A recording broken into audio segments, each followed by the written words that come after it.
Hey guys, it's Brooke.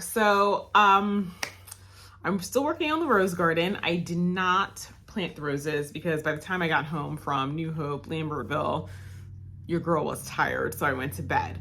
But I'm going to be working on some of the stuff a little bit tonight. I put in an order at Lowe's. They said it should be done in 3 hours. I don't know.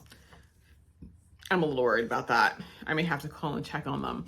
But anyway, I wanted to tell you how I'm actually prepping the ground. So yesterday, I'm sure you could tell from my very my soapbox that in part of the lawn out there was weed fabric. But with roses, roses, it's really important that the soil is right if you want them to do well.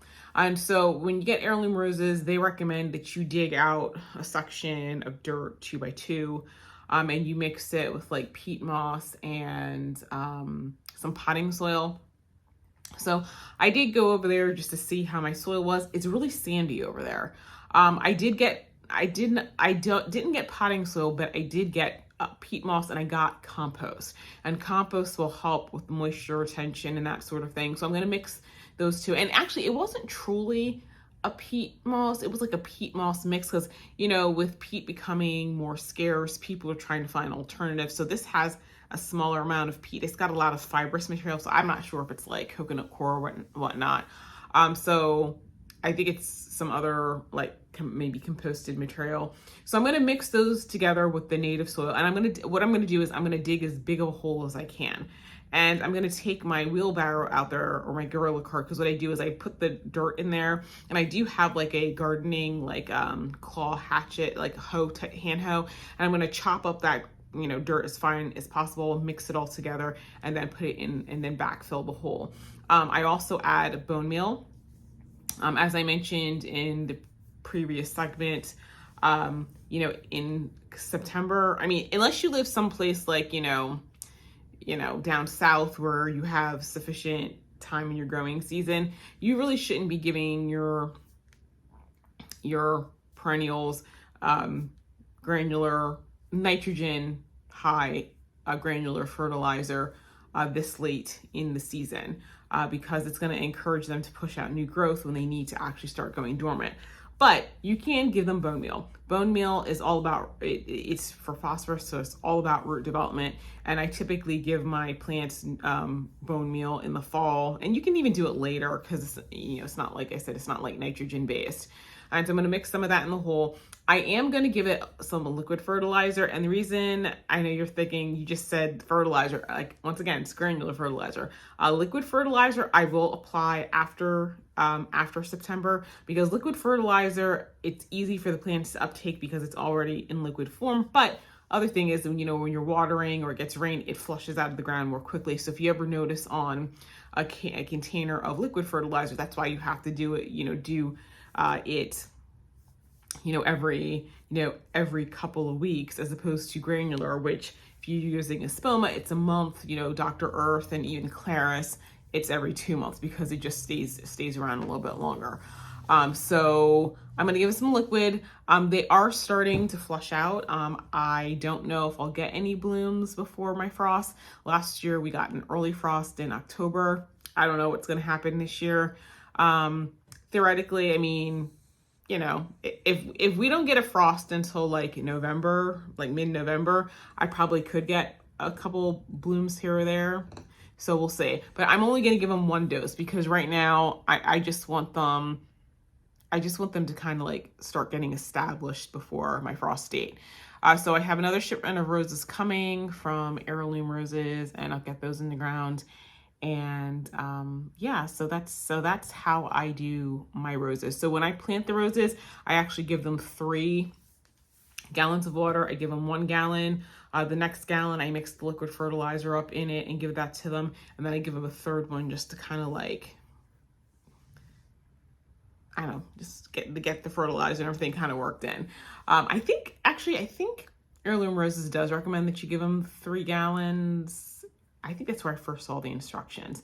I'll have to look on the box because it's been a while. I started ordering for them back in 2015, and I've been doing what I read back then. So That's how I'm prepping them. So they're in gallon containers. They're on their own roots. The nice thing about them being on their own root is that even if we get a bad winter, if they die down to the ground, as long as the roots are alive, they'll send up new growth from the roots that will not be suckers. So that's the difference. Because a lot of times when you have David Austin roses that you're getting in the green containers from the stores or even on their website, they are grafted roses. So sometimes suckers come up, but when it's on its own root, anything that's coming from the base of the plant is actually that plant. So I'm looking forward to that. So I've got Coco Loco on its own root system, Blue Girl, Lagerfeld, and Sunbelt Plum Perfection, or Plum Perfect, I think it's called. So I have 2 Arbor Rose Quicksilver and 2 more Sunbelt, and then I have some more things to order,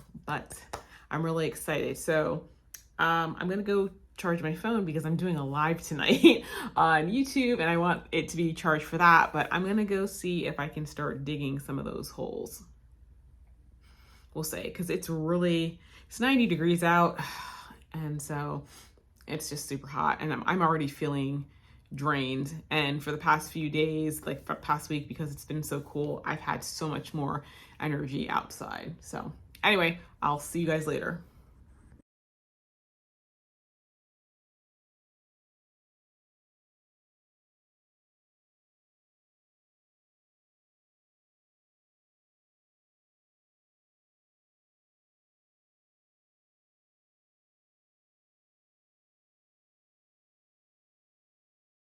Okay guys, I'm gonna talk from behind the camera because there are cars going by. There's a little spot right there. That's where I'm going to plant the Coco Loco rose, which you can't see, it's out of frame that way. And so I'm gonna do this in real time so you guys can see exactly what I did. Let's see if I could angle the camera slightly down. That bag right there, that is my compost, and that green bag in the Gorilla cart is my Hydro Peat.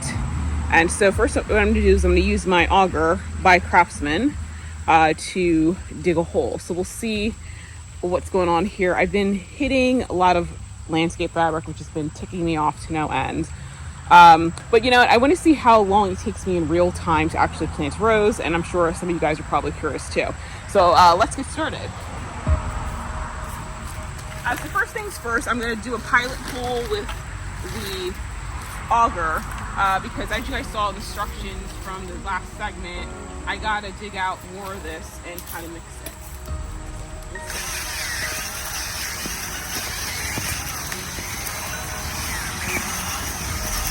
And yeah, here is the fabric.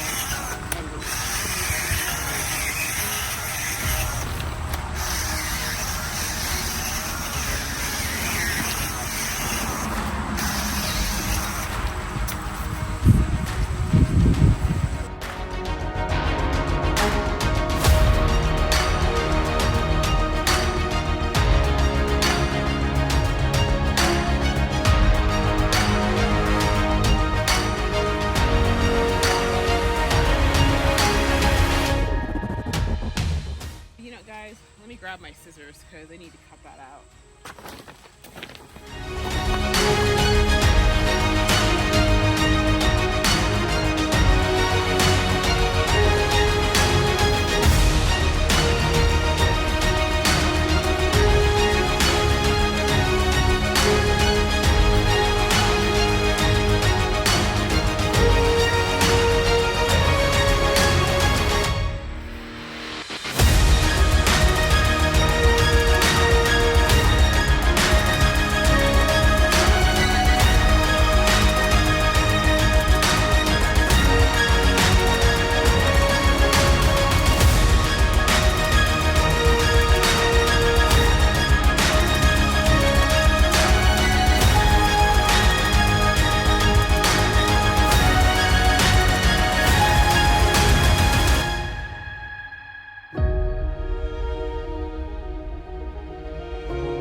compost and peat mix here, and I'm going to mix it together by hand.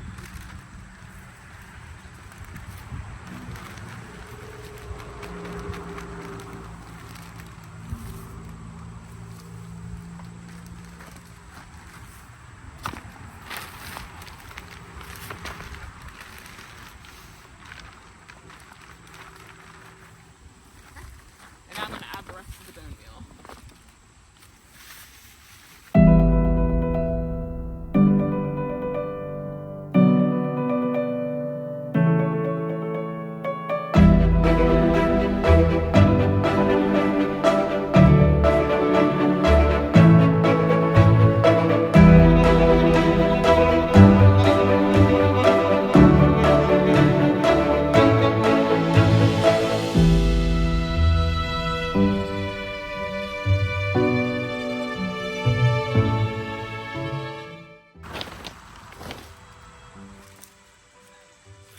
Let me put some water on it, make that dirt settle.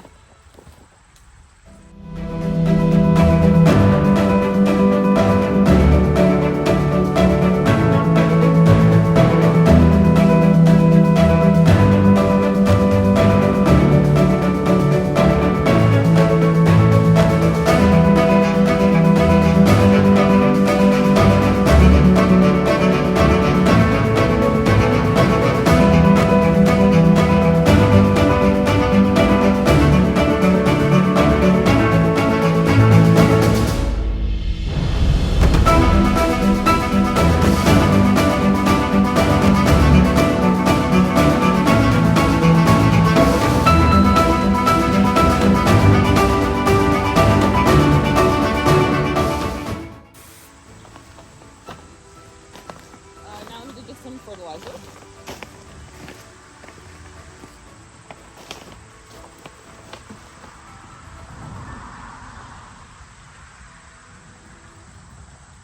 This is fish fertilizer and guano.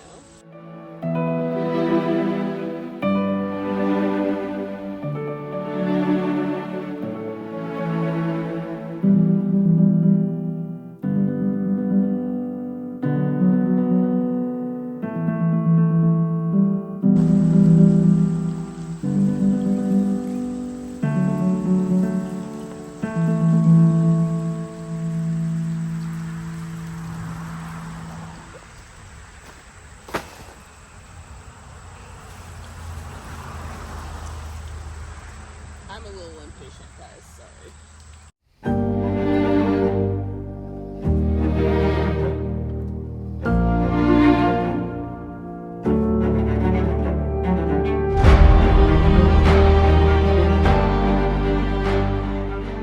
Down, but I'm gonna put a obelisk on top of this, so let me go get that. When I start mulching it and putting the cardboard down, I'll adjust that, but that's it for right there.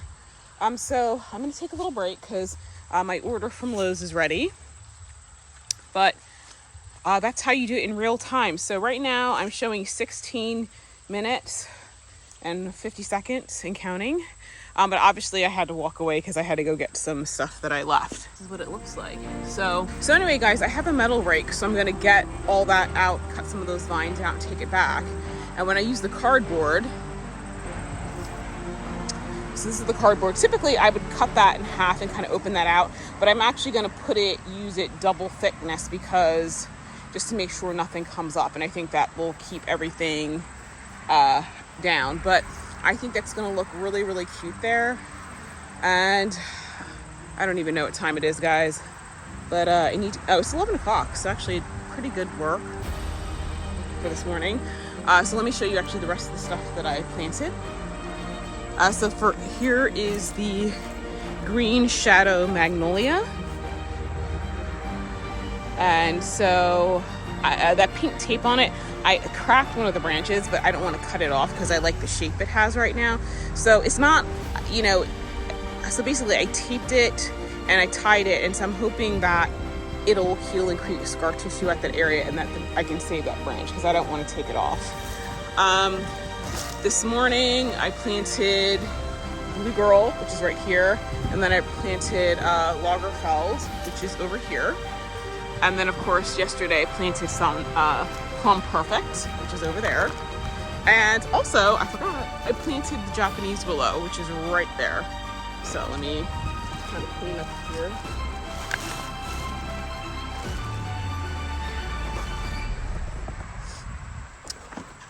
So this is this right here. So all in all, good work for a morning. So now I'm gonna go pick up my order and I will check in with you guys later today.